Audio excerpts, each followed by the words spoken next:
afternoon, good evening, and good morning, wherever you are. Welcome to today's shows, Face the Nation GH, Trending Issues and Rebuilding Ghana.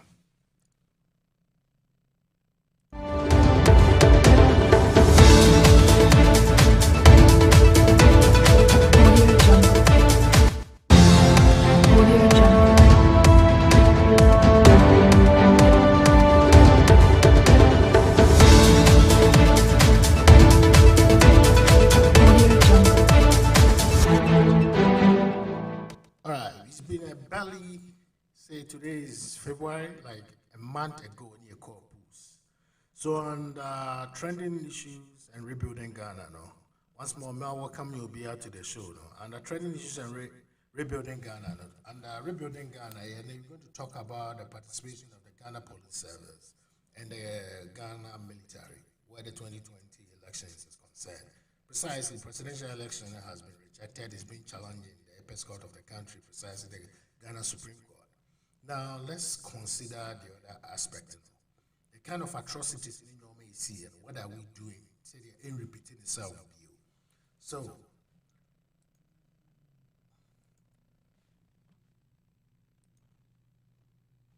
under rebuilding Ghana, no, you share issues be said.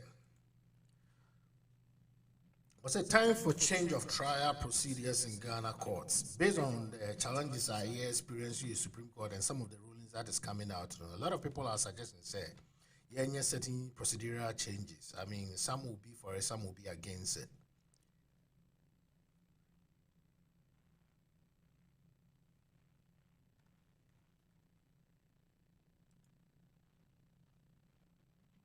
I say, don't shout, I have killed someone. Details of conversation between some corporates apprehend you. And from Kokua, you know what? I said Nketia betrayed me. God will punish him. I mean, it's enough of this gentleman. Supreme Court ruling, petitioner suffered a major blow in his application. Look, this is the second time I had dismissed NDC case or motion precisely or Ghana apex court. Those motions no more file okay? Motions are almost filing to help their case. It's called discovery. And the discovery processes, some of the tools of discovery, or what we call interrogatory, is one of them. Those are written questions to be answered. It could be served by the defendant, it could also be served by the plaintiff. And this is what is happening. First one, they filed interrogatory, it was dismissed. I think the NEC and their legal team is in denial, or the Supreme Court should be blamed to some extent here, because the court should come out clearly that they exercise their discretionary powers, the dismissive claim. But some of the other reasons, it gives the NDC legal team and the leader of their team, Chachuchikata, to believe that he can review those cases. That is the major issue right now I'm seeing. After critical observation of what is happening, you see, they should come out boldly that we are dismissing this issue on discretionary powers. It's simple. How many people appeal discretionary powers? No, Musasidi. It's very difficult. The first one, it went 7-0. They went again to his second review, it went 9-0. Now, there's what we call inspection of documents. It's also another tool of discovery. Then NDC4 requested, that one has also been denied. So it seems, looking at what is happening, it's clear. I think Chikata, I don't know where he wants to get this issue to. If he intends to move this issue to International Criminal Court of Justice, which is ICCC, International Criminal Court of Justice, this is what is going to happen. But the first question is, would they have a jurisdiction? Yes, they do. They will have a jurisdiction. But when you see a lawyer behaving in this manner, as smart as Chikata is, or prepare the case for appeal if he wants to go to it, because to me, there is no way one can have a civil trial, a full-blown civil trial, and you tell me that the person should not be granted the tools of discovery. There are so many of them, but the most effective one, inspection of documents, interrogatories, and we may not request denial. So right now, what we are likely to see is that they can deliberately do that, make certain requests are very common in civil trial. It gives them opportunity to resort to the last stage in Ghana judicial system, which is go for review on the a final Supreme Court decision, I don't mean to preempt the outcome, but assuming it doesn't go in favor of them, they can intentionally go for review. And definitely, if the review too doesn't go in their favor, then they can move outside the walls of the country. I don't want to focus so much on this. It's part of the trending issues. But I mean, it is a very unfortunate thing because, look, for the jurisdiction that I'm in, okay, or I know most jurisdictions, even civil cases before the inferior courts, like the magistrate courts, the tools of discovery at one point is more like entitlement. It's not that they even ask you, yes, either you want to do it because in a way it expedite the cases. Because the court may not have the whole day for you. They believe that certain cases we all you could have easily tried that cases or solved them or reach compromise outside. That's what you call the pre-conference trial. So everyone wants to say, I mean, the Ghana Supreme Court is actually not granting them those tools because it would have been very helpful, one, for the NDC to build their case. Two, it may reduce our long cross-examinations, because before Mumra now narrow some of the issues. This is the purpose of the discovery.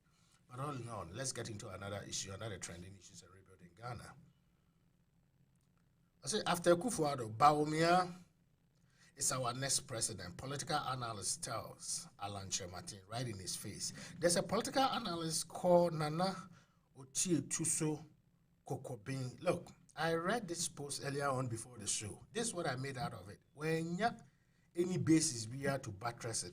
Issues like this, I don't want to go into it because only claim they are. You see, when you are talking to persuade people, you should buttress that with facts. You should buttress that with some survey or some research. Do you understand? But that is not what we are seeing here. So I don't think I want to waste so much time on this issue. I mean, you treat it as a personal, maybe I don't know preference. You know, he prefer Bawumia as to Alan Chemartin, but me new research be aware on the buttress of this because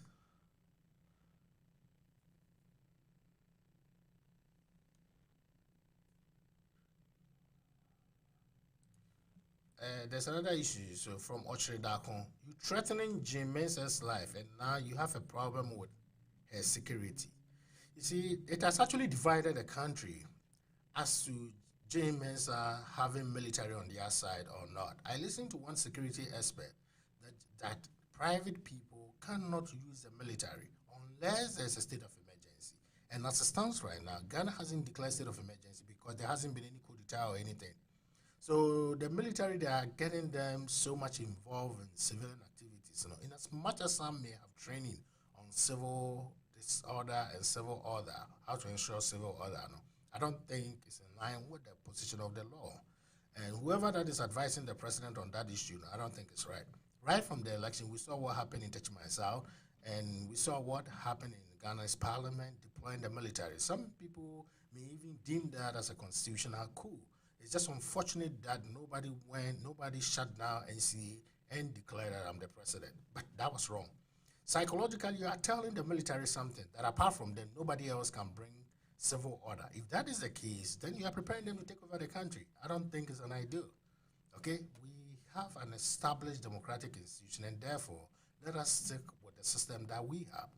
And as much as we may try to domesticate the military, it doesn't necessarily mean this should be the final answer when it comes to peace, when it comes to order. All right, let's get quick into this issue too.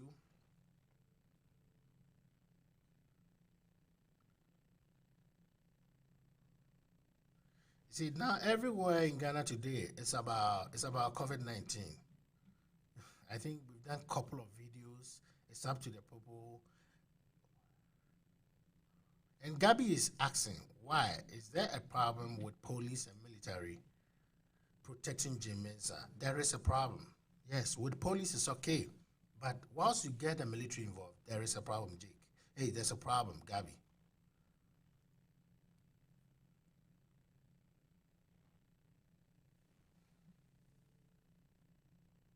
We have not received any order to call off strike, which is SSSA-UOG. Wow.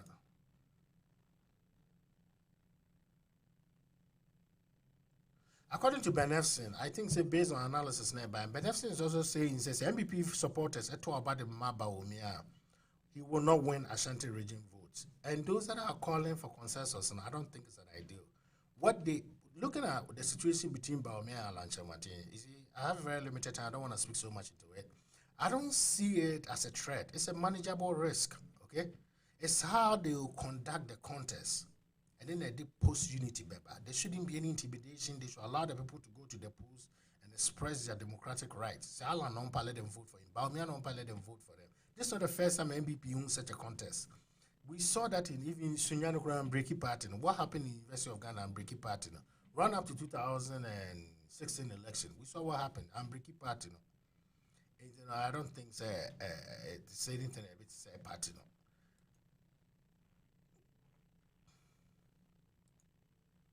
I say Parliament to sit only twice a week after 15 MPs and 50 staff test positive for COVID-19. This thing is very, very disturbing. I think some would take very serious measures, no more the cabinet, because initially, and I believe government and citizens like someone estimate COVID situation in Ghana. Then Eastern region, armed robber attacks ambulance conveying pregnant woman to Akuse Hospital. That is also very unfortunate. But you see, the security has always been a major issue in Ghana. To me, it deploys security, it gain electoral gains, or it achieve electoral gains, but we can't deploy military. Okay, to me, deploy military and supported the police for the general safety and the security of the citizen. That is my concern. But today you can see some lawyers working with military men and some government officials working with military men and public officials. That issue, I think I've already addressed it. Now, let's get into this and rebuilding Ghana, okay? Under rebuilding Ghana, let's look at what happened during the 2020 election, which resulted in the death of about 8 people. See, I have a couple of videos about Sadiwi. And the Kodio is telling the IGP. The Coalition of Domestic Election Observers has called on the Inspector General of Police, James Opombuanu, to update the public about the ongoing investigation into the electoral violence recorded in part of the country during the 2020 election. It's good. That's all my Ghana for the course of my taking on. How serious are addressing this issue? Because it's very important. You see, where society be a failure to sanction wrongdoers is what corrupt civil society. Say I'm prosecuting Sankofu and answer say I'm punishing Oma. Okay? I'm prosecuting Oma and answer say I'm punishing Oma. It serves a very bad precedent and it doesn't serve any deterrence. My main typical one be a happen in US. My name say we are privy to what is happening right now. Okay, this is what is happening. Capitol Hill incidents na see and see nyina yebekaya. With the Capitol Hill incidents and say na kokobae. So far, 13 people have been charged in federal court. When you're in federal court, I believe those charges are high, and about 40 charged in superior court, whilst 70 cases are still under investigation. So it means there's more prosecution coming up. This is the kind of precedent I see in Yetiki. This is the trend we should also take to investigate those issues that happened during the 2020 general elections. We should not underestimate it. See, because to a bus, a democratic society now resulted deliberate death. You see, so watch the videos, Nibia, how our security men helping live bullets on citizens that were there to exercise their civic duty. And one thing I'm beginning to learn about the Ghana media today, when issues have to do with the Ghana military and the police, they don't want to echo that. Look, they are part of our democratic umbrella, and they are under our democratic society. So whilst on their part, their conduct, positive conduct should be held, then their negative conduct must also be criticized. On this note, Major, I will leave everybody here, and I will say thank you very much for your time.